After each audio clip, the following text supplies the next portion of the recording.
Itong nakaraang 2 linggo, may napakalaking pangyayari sa larangan ng finance ng mundo. At yan po yung pagsama ng IMF World Bank ng Chinese Yuan sa basket of currencies na pwedeng gamitin as international reserve ng iba't ibang mga bansa. Now, before we go on and to introduce our guest, whom you are probably familiar with already if you've been watching us the past years, Mr. Hiro Vaswani, in the financial world, decisions that are made by these multilateral agencies have a life cycle of tens of years, decades. For example, today we're still living in the regime of the Bretton Woods and the successor versions of Bretton Woods. And that was 1945, ang Bretton Woods, di ba? Ang tagal na nagkaroon ng mga pagbabago. Pero if you are using the US dollar today, if you are an OFW, if our central bank still relies on the US dollar, that is because of decisions made in 1945. But this past few weeks, another momentous decision was made in the IMF, and that is the inclusion of the Chinese yuan in the basket of currencies that can be used as international reserve. Anong ibig sabihin niyan para sa bayan natin, para sa publika ng Pilipinas, para sa ordinaryong manggagawa, para sa ating mga OFW? Meron bang impact ito? But first, let's ask Mr. Hiro Vaswani, who is with the KME, Kilusang Makabansang Ekonomista, or the movement of Filipino nationalist economics of Filipinos, and their advocacy, of course, has been a nationalist economy. But we could discuss a bit later if Duterte has any program towards that. But we wanted to focus on this yuan as the new international currency.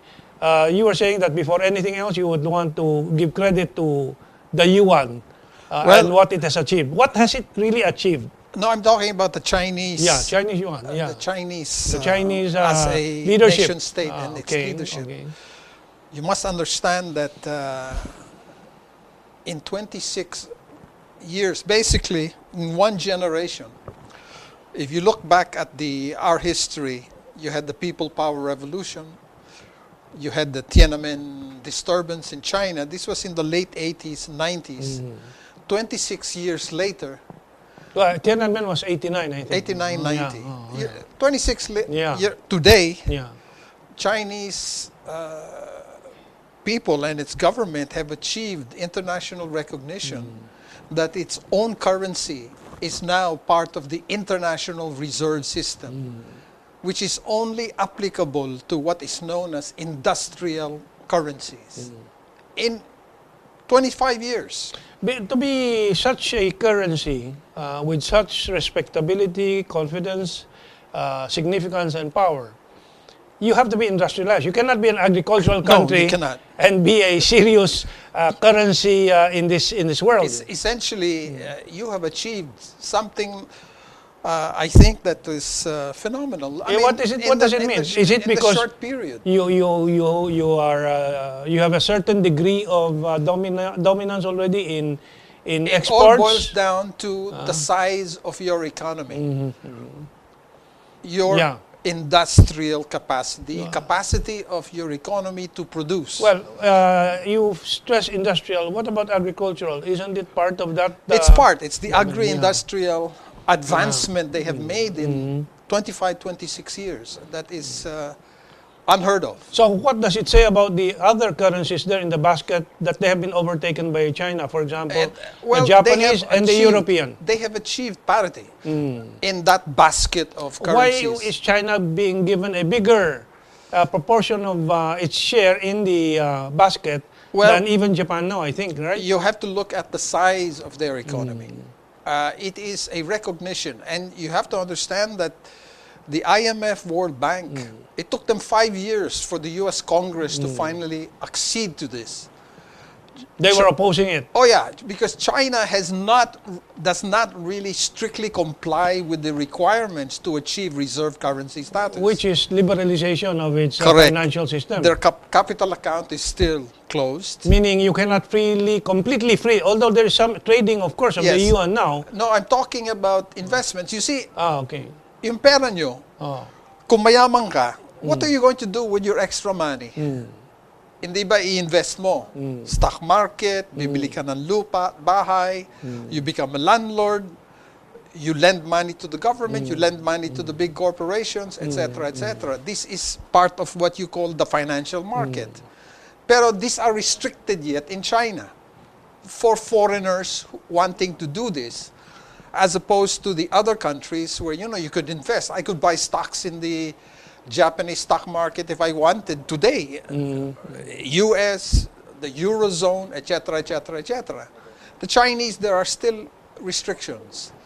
But Okay. I think if you look at the IMF World Bank meetings today, there is an acceptance that these institutions, the Bretton Woods, the GATT WTO, etc., have somehow broken down.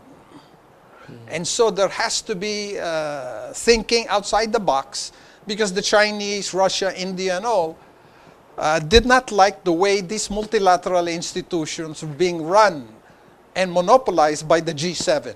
So the Chinese, the Russians, India, Brazil said, let's set up our own. So now there is this movement accepting the fact that there are new players in the bloc who have grown their economies.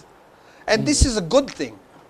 And I think that recognition given to China in giving it the a space in the SDRs, the basket, is a good thing. Well, one practical question I have is, does it reduce the American political leadership's power to impose sanctions, economic and financial sanctions on other countries that they do not like? Yes, in fact, the rise of competing institutions initiated by the Chinese. For example, AIIB competing with ADB, World Bank, Yes, and IMF. and then you have the Chiang Mai Initiative, Yeah. etc., that the Chinese, the Brazilians, and all said that if any country wishes to ask for assistance, we would accede to it. So that means that that monopoly of power, money power, is going to slowly dissipate and bring about, hopefully, the changes that will break up that long-held monopoly, held by mainly the US. Let's look at Europe. The Eurozone is in danger of fracturing. They call it fragmentation. One thing about China's rise is China has turned globalization upside down. Because you have the neoliberal side of globalization, but China's rise, rapid rise, was state-led. A complete contradiction. And now the world is trying to manage that that rapid rise of China. And that is what is shaking the world. I mean, we have a president here today who is challenging the hegemony of the US over our foreign policy, etc., but he has not yet moved towards that economic sphere. Economic and financial. And financial sphere, because we are locked in. We have been for the last 50 years. Well, I suppose if we were to talk about financial liberation for the Philippines, if this is in the cards, let's say a year from now, because maybe I do not see any change in the direction, economic and financial direction so far of the Gong. But maybe a year later, 2 years later. Why? Because maybe he wants to stabilize the political, the new political directions first. Well, again, we have achieved a certain degree. I'm not talking full. Just a small degree of independence in our monetary policy, simply because the central bank has bought up a lot of dollars that were coming in. So we have a healthy reserves, but it's not going to be enough. Yeah, but I was leading to the point that if we do declare financial liberation from the Western financial system and the dollar, I think the first sign would be the replacement of the Bangko Sentral ng Pilipinas Chief Tetangco. Di ba? I think, well, let's not go into the actual personality. Yeah. Let's go to the policy. Yeah, but it's the persons. If the government basically would wish to do away with foreign borrowings, pay off the foreign debt. Yeah, we were discussing that earlier. Please explain to the public why you're saying so. You are saying actually, we are not the debtor country. It is the US that is may utang sa Right Pilipinas. now, galit si Digong sa US. No. Why are you lending it money? Why are you lending the US government money? Hindi yan maintindihan ng ordinaryong Pilipino, ating mga cameraman and so on. Nagpapautang ba tayo sa Estados Unidos? Yes. Paano? Yung dollar reserve, saan mo ilalagay? Sasabihin sa mga US banks, o sige, ipautang mo sa gobyerno ng Estados Unidos. I think it's about 30 to 40 billion dollars. Yeah, that is the standard, I think, all over the world. Correct, because they are a major Because reserve. the IMF and the Bretton Woods requires that every country should have dollar reserves. To back up its Now, currency. yung OFW, for example, nagre-remit ng bilyong-bilyong dolyar, hindi mo pwedeng i-deposito lang sa dolyar dahil Sa bangko. wala kang kita dyan daw. Ano? So, ibibili mo ng treasury bill na may Ipapautang mo sa gobyerno ng Estados Unidos. Pero yun ang sasabihin ng Bangko Sentral, hindi naman ako nagpapautang. Bumibili ako ng treasury bills. Utang yun. Utang nga yun. Ano? Kasi kikita ang Bangko Sentral ng kaunting interest. No, yeah, konting interest lang kasi ang baba Ano bang interest na yun ngayon? Oh my God, for 10 years, we're getting maybe a point and a half. Yun ang ibig sabihin. So why will you lend it when you have borrowed, the government has borrowed dollars from outside? So stop borrowing dollars, pay off the debt, pay off any multilateral bakit pa loans. tayo nangungutang? Bakit? Hindi ba ang sagot dyan dahil tayo sa kasalukuyan, tuta pa rin ng Amerikano ang Correct. ating... So, why will you support US thing? Sinasabi mo, kulang ang armas, kulang dito. Tapos pinapautang mo Estados Unidos. You say that, we have got nothing from them, so why lend them money? Again, this is a rationalization of where we are today. Alam mo ba, nagpapautang tayo, mga cameraman, sa Estados Unidos, mga $40 billion. Tayong nagpapautang. Ang sinasabi ni Hero, wag na tayo mangutang, meron tayong utang na dolyar talaga, bayaran yon. Correct. Burahin na yung mga utang, and hindi na tayo kailangan mangutang. Put in a little bit of common sense into the Bangko Sentral and tell them, accumulate more dollars. How do you do that? Just tell the BPOs and all these exporters, oy, yung mga dollar dapat ipasok mo dito, amen. Strengthen that. They say OFW 25 billion. BPO daw 25 billion revenue. That's 50 billion annually. Our trade deficit is 10 billion. Where are the rest? So ang Amerika naman kumikita sa atin sa pinapautang natin sa kanila. Kasi mababa ang interest. So kung buong mundo ipapautang mo ang Estados Unidos, babagsak yung interest na binabayad nila. Now, would you have any inkling how this entry ng Yuan as a reserve currency affects this relationship natin sa US? All of a sudden, the Yuan now is a choice. But the Chinese are also very careful. How do you accumulate Yuan into your reserves when the Chinese will never have a trade deficit? Their investments are limited. Diba? So they will not allow the quick nationalization of their currency because it creates headaches. Just like what the Japanese did. So they create a very high degree of monetary independence and sovereignty. So kung may advantage sa China itong pagtanggap ng IMF ng Yuan as a reserve currency, ano namang advantage doon sa ibang mga miyembro ng IMF daw yan at tinanggap ito? Look, now the IMF is slowly accepting the fact that the balance of power, economic power, is slowly dissipating away from the old G7 economies. They are projecting even world GDP growth is going to come from the emerging markets mainly and the share. And aminin natin, mainly it's going to be China and India. And of course, And the other ASEAN, emerging I ones. think ASEAN is major. ASEAN, Indonesia. Look at the ASEAN G20 nga, countries.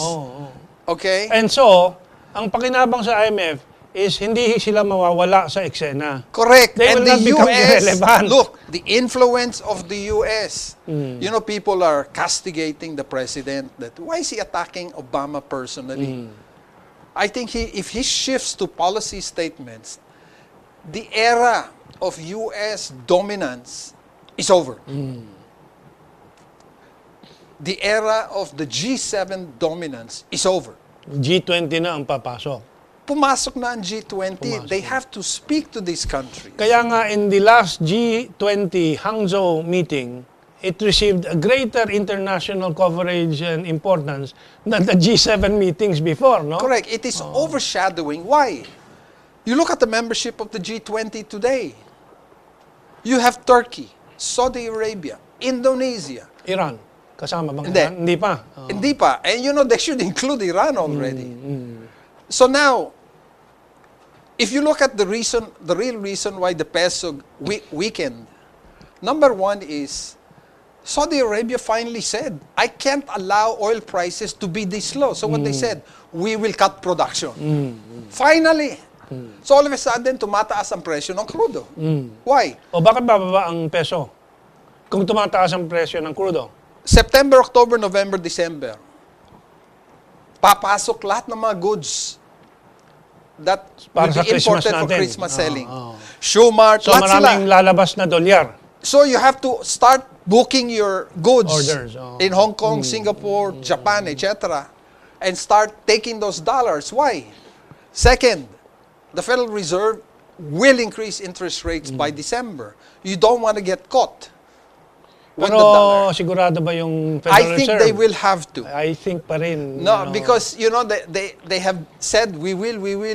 No, nga. And you know they have But, almost full employment. What they're afraid of is that pag nagtaas, pagsakan lalo na naman ang US stock market and No, so no. on. In fact, the U.S. stock market already has priced it. In fact, they didn't want to do it now because they says, election, you're going to destroy the economy so that the next guy that comes in will have a tough time. But be that it may, U.S. unemployment is very low. Okay, let's get back to on track noon sa topic. Yeah. The situation now is the world has changed. There are new players in the power structure. And the IMF World Bank, in its meetings this week, has finally accepted that it's time to move towards greater cooperation with these up-and-coming economies. Internally, the U.S. Congress, the U.S. political machinery, the government itself is resisting this because they have created this anti-China hysteria, anti-Russia hysteria, anti-globalization basically for political benefit. Yeah. And all of this is happening all across Europe because of the scare. And all of a sudden, you know, the influence of the G7 is diminished. Well, we're now at our last minute. Let's sum this up. Although it takes a long time for the impact to be felt by the the regular Filipino, no? Sa ating relasyon sa ibang bansa at saka sistemang pinansyal natin, nagkakaroon na ba ng impact ito ngayon? Wala. Konti Wala pa. lang. Very little. But we have to understand that our financial managers, fiscal and monetary, is the heart and lung of the whole economy. We have to be more proactive in protecting the Philippine economy, looking long term. Not only a cycle of 1 year, etc., etc. And if you have a proactive president who's saying, I want an independent foreign policy, boss, if you want an independent foreign policy, you better look to your economy. Yeah. You cannot be dependent. But in our discussions like this, the impact can be immediate if our public understands that we don't need the dollar anymore. We can sell there off. are substitutes. Yeah, we can sell off all our dollars, pay all our dollar debts. And stick to a domestic agenda. That's right. Well, we've run out of time. this process of financial and economic education takes a long while. process. Yeah, no? it's a thing of understanding the function of money kasi value yun and the application of money.